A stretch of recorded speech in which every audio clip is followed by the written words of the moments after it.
তিন সাগরের রানী কন্যাকুমারী।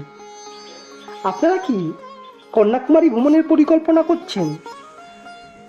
এছাড়া কন্যাকুমারীতে এসে কোথায় থাকবেন সে নিয়ে চিন্তিত? চিন্তা হওয়ার কোনো কারণ নেই, কারণ আপনারা ঠিক জায়গায় এসছেন। কন্যাকুমারীতে এসে সম্পূর্ণ বাঙালি পরিবেশে থাকার জন্য সেরা ঠিকানা হচ্ছে কন্যাকুমারী ভারত সেবাশ্রমে থাকা। এখানে খাওয়া দাওয়ারও ব্যবস্থা আছে, খুবই কম খরচে এখানে আপনারা থাকতে পারবেন। সেই কন্যাকুমারী ভারত সেবাশ্রমে থাকা ও খাওয়ার সম্পূর্ণ অভিজ্ঞতা আপনাদের এই পর্বে দেখাবো। এছাড়াও সম্পূর্ণ কন্যাকুমারী আপনাদের ঘুরিয়ে দেখাবো। ভিডিওটি অবশ্যই প্রথম থেকে শেষ পর্যন্ত দেখবেন। যদি কোনো প্রশ্ন থাকে কমেন্ট বক্সে জানাতে পারেন। ধন্যবাদ। তো চলুন শুরু করা যাক কন্যাকুমারী ভ্রমণ গাইড। তিন মহাসাগরের মিলনভূমি হচ্ছে কন্যাকুমারী। স্বামী বিবেকানন্দ সারা ভারত ভ্রমণের পর কিন্তু এই কন্যাকুমারীতে এসেই তপস্যা করেছিলেন।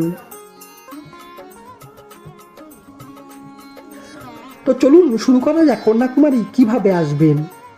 কন্যাকুমারী আসার জন্য দেশের বিভিন্ন প্রান্ত থেকে কন্যাকুমারীর সাথে কিন্তু রেল যোগাযোগ আছে। যারা কলকাতা থেকে যেতে চাইছেন, কলকাতা থেকে কিন্তু বেশ কিছু ট্রেন কন্যাকুমারীর উদ্দেশ্যে চলাচল করে। বেশ কিছু ট্রেনের নাম ও নাম্বার আমি নিচের স্ক্রিনে দিয়ে দিলাম। আপনারা কন্যাকুমারী সরাসরি ট্রেন না পেলে এই নাগারকয়েল জংশন পর্যন্ত আপনারা চাইলে আসতে পারেন। এখান থেকে কন্যাকুমারীর দূরত্ব মাত্র 15 কিলোমিটার। আমরা গিয়েছিলাম কলকাতা থেকে কন্যাকুমারীগামী বিবেক এক্সপ্রেস ধরে। এই ট্রেনটি প্রতিদিনই আসামের ডিব্রুগড় থেকে ছেড়ে কন্যাকুমারীর মাঝে চলাচল করে।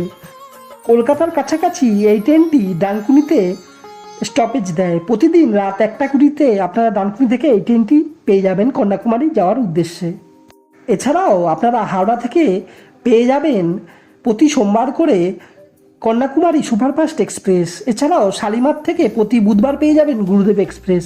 এই ট্রেনগুলি ধরে সহজেই আপনারা কন্যাকুমারী পৌঁছাতে পারেন। কন্যাকুমারী রেল স্টেশন থেকে বাইরে বেরিয়ে আসুন।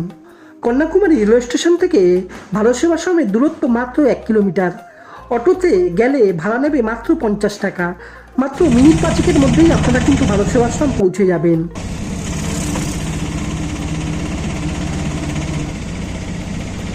সামনে দেখতে পাচ্ছেন কন্যাকুমারীর ভারত সেবাশ্রম। এই ভারত সেবাশ্রমে থাকার মূলত যে সুবিধাগুলি আছে, কারণ কন্যাকুমারী সেই গন্তব্যস্থ স্থানগুলি যেগুলি আপনারা ঘুরে দেখবেন সবগুলি প্রায় পায়ে হাঁটা পথে। এছাড়াও কোথাও যাওয়ার হলে আপনারা অটো কিন্তু একদম ভারত সেবাশ্রমের সামনে থেকেই পেয়ে যাবেন। এছাড়াও বিভিন্ন দোকান কিন্তু এই ভারত সেবাশ্রমের খুব কাছেই আছে।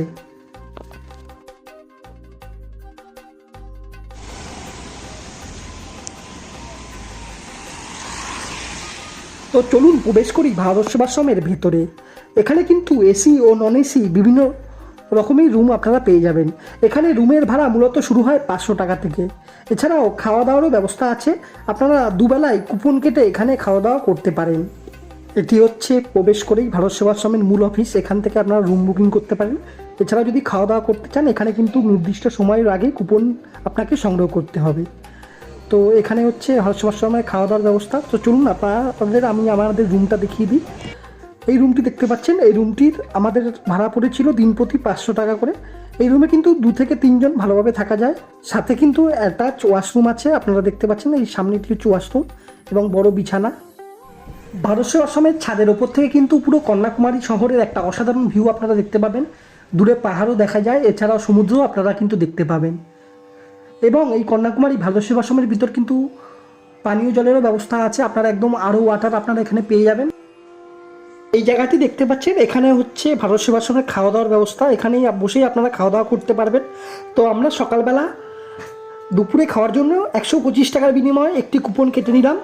এরপর আমরা বেরিয়ে পড়লাম কন্যাকুমারী এক্সপ্লোর করতে। কন্যাকুমারী ভারত সেবাশ্রম থেকে কন্যাকুমারী বিবেকানন্দ রক মেমোরিয়ালের দূরত্ব ওই 500 থেকে 600 মিটার। আপনারা খুব সহজে পায়ে হেঁটেই আসতে পারেন। এছাড়া যারা পায়ে হেঁটে আসতে পারবে না, বয়স্ক মানুষ থাকবে, তারা আপনারা অটো করে সহজেই পৌঁছে যেতে পারেন। প্রথমেই চলে আসলাম কন্যাকুমারীর বিখ্যাত সেই সানরাইজ পয়েন্ট, যেখান থেকে বিবেকানন্দ রক মেমোরিয়ালের খুব সুন্দর ভিউ পাওয়া যায়। সামনে দেখতেই পাচ্ছেন।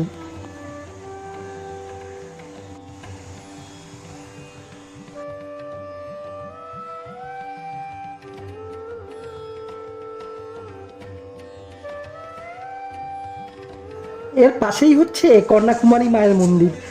তবে আমি কন্যাকুমারী মায়ের মন্দির পরে দর্শন করব। প্রথমে আমরা যাব বিবেকানন্দ রক মেমোরিয়াল। আপনারা কন্যাকুমারী আসলে প্রথমেই চলে যাবেন সকাল সকাল বিবেকানন্দ রক মেমোরিয়াল দেখতে, কারণ এটি কিন্তু খেয়া পার হয়ে যেতে হয়, সেক্ষেত্রে কিন্তু সকাল সকাল খুব ভিড় পড়ে। তো সকাল 7টা থেকে 7:30টার মধ্যে আপনারা লাইনে দাঁড়িয়ে পড়বেন। সামনে দেখতে পাচ্ছেন বিরাট লাইন পড়ে গেছে। এখানে কিন্তু অনলাইনেও আপনারা চাইলে টিকিট বুক করে আসতে পারেন, সেক্ষেত্রে একটু কম লাইন থাকবে। তো আমরা লাইনে দাঁড়িয়ে পড়লাম এবং এই যাওয়া আসা নিয়ে এর খরচ হচ্ছে জনপ্রতি 100 টাকা করে। সমুদ্রের মধ্যে থেকে মাত্র মিনিট 5-এর মধ্যেই আপনারা পৌঁছে যাবেন বিবেকানন্দ রক মেমোরিয়াল। এখানে প্রবেশের জন্য কিন্তু আলাদা 30 টাকা দিয়ে টিকিট কেটে প্রবেশ করতে হয়। আপনারা টিকিট অনলাইনেও বুক করে আসতে পারেন অথবা এখানে এসে কাটতে পারেন।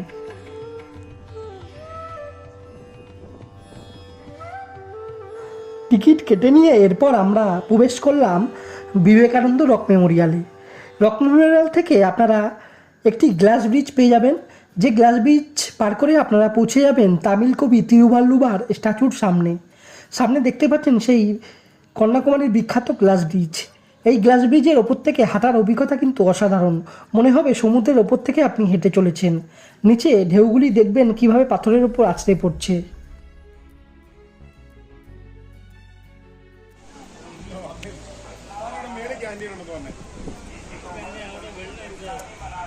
একটা ভিডিও করে দাও, এরকম নিশ্চিত আমি হাঁটবো, ঠিক আছে?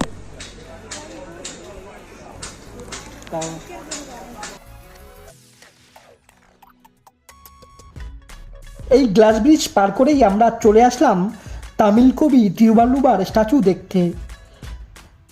প্রায় 133 ফুট উঁচু এই মূর্তিটি, এবং এর ওপর থেকে কিন্তু পুরো কন্যাকুমারী শহরের একটি অসাধারণ ভিউ পাবেন। এছাড়াও 3 মহাসাগরের মিলনক্ষেত্র কিন্তু খুব সুন্দরভাবে দেখা যায় এখান থেকে।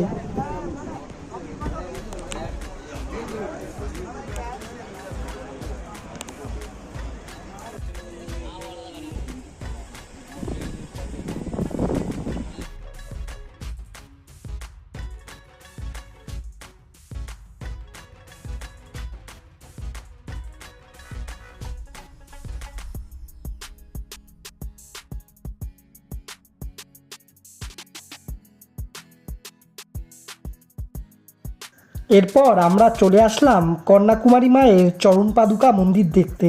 সামনে এই মন্দিরটি দেখতে পাচ্ছেন, এখানে কন্যাকুমারী মায়ের চরণ পাদুকা আছে। এই মন্দিরটি দর্শন করেই আমরা এরপর চলে আসলাম বিবেকানন্দ রক মেমোরিয়াল দেখতে। স্বামী বিবেকানন্দ সারা ভারত ভ্রমণের পর কন্যাকুমারীতে ঠিক এই জায়গাতেই সমুদ্রের মধ্যে থেকে সাঁতার কেটে এসে একটি পাথরের ওপর বসে তপস্যা করেছিলেন। বর্তমানে সেই পাথরের ওপরেই একটি স্বামী বিবেকানন্দের মূর্তি আছে। এর ভিতরে ক্যামেরা নিয়ে প্রবেশ নিষেধ, তো ভিতরের কিছু আপনাদের আমি দেখাতে পারবো না। তবে এর ভিতরের পরিবেশটা সত্যি খুব শান্তিপূর্ণ, এবং এর পিছনেই আপনারা দেখতে পাবেন 3 মহাসাগরের মিলনক্ষেত্র। পিছনে দেখতে পাচ্ছেন এই জায়গাটি, ডান দিকে যে জায়গাটি দেখতে পাচ্ছেন সেটি হচ্ছে বঙ্গোপসাগর, এবং মাঝখানে হচ্ছে ভারত মহাসাগর, এবং বাদিক থেকে আসছে হচ্ছে আরব সাগর। এই 3 সাগরের মিলনভূমি হচ্ছে এই কন্যাকুমারী। তো এই কন্যাকুমারীর ত্রিবেণী সঙ্গম দেখে এরপর আমরা আবার বোট ধরে ফিরে আসলাম কন্যাকুমারীতে।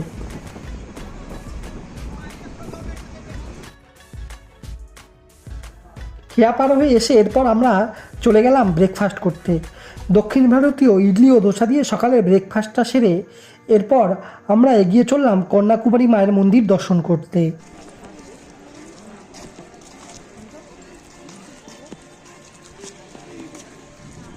সামনে দেখতে পাচ্ছেন এটি হচ্ছে সেই কন্যাকুমারীর বিখ্যাত মন্দির, এবং এই কন্যাকুমারী মায়ের নামেই কিন্তু এই জায়গার নাম কন্যাকুমারী। এবং মাতা কন্যাকুমারী হচ্ছেন মা পার্বতীর আরেকটি রূপ। এবং এই মন্দিরে কিন্তু পুরুষদের কিন্তু একদম খালি গায়ে প্রবেশ করে ঢুকতে হয়, এবং আমি একটি 20 টাকার বিনিময়ে টিকিট কেটে প্রবেশ করলাম স্পেশাল লাইনে। এই মন্দিরকে কিন্তু ভগবতী আম্মান মন্দিরও বলা হয়, এবং সামনে যে মূর্তিটি দেখতে পাচ্ছেন এই মূর্তির অনুকরণেই কিন্তু ভিতরের বিগ্রহটি। কন্যাকুমারী মায়ের মন্দির দর্শন করে এরপর আমরা চলে আসলাম ভারত সেবাশ্রমে, এবং ভারত সেবাশ্রমে পৌঁছাতে পৌঁছাতে দুপুর হয়ে গেছিলো। তো আমরা সকালেই দুপুরে খাওয়ার জন্য কুপন কেটে নিয়েছিলাম। এরপর আমরা চলে আসলাম দুপুরে খাওয়া দাওয়া করতে ভারত সেবাশ্রমের সঙ্গের খাওয়ার রুমে। তো দুপুরে একদম সম্পূর্ণ বাঙালি খাবার দিয়েই আমরা দুপুরে খাওয়া দাওয়া সারলাম। এরপর রুমে সামান্য বিশ্রাম নিয়ে বিকালে আমরা আবার বেরিয়ে পড়লাম কন্যাকুমারীর বেশ কিছু জায়গা ঘুরে দেখতে। প্রথমেই চলে আসলাম কন্যাকুমারীর বিবেকানন্দ এক্সিবিশন সেন্টার দেখতে, যেখানে স্বামী বিবেকানন্দের বিভিন্ন জীবনী সহ বিভিন্ন রকম তথ্য সংগ্রহ করে রাখা আছে। এর ভিতরে একদম সম্পূর্ণ বিনামূল্যেই আপনারা প্রবেশ করে দেখতে পারেন, তবে ভিতরে কিন্তু ফটোগ্রাফি অ্যালাউ নয়, তাই আমি ভিতরে কিছু দেখাতে পারলাম না।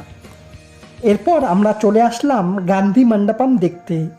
এই গান্ধী মণ্ডপম হচ্ছে গান্ধীজির স্মৃতি উদ্দেশ্যে নির্মিত।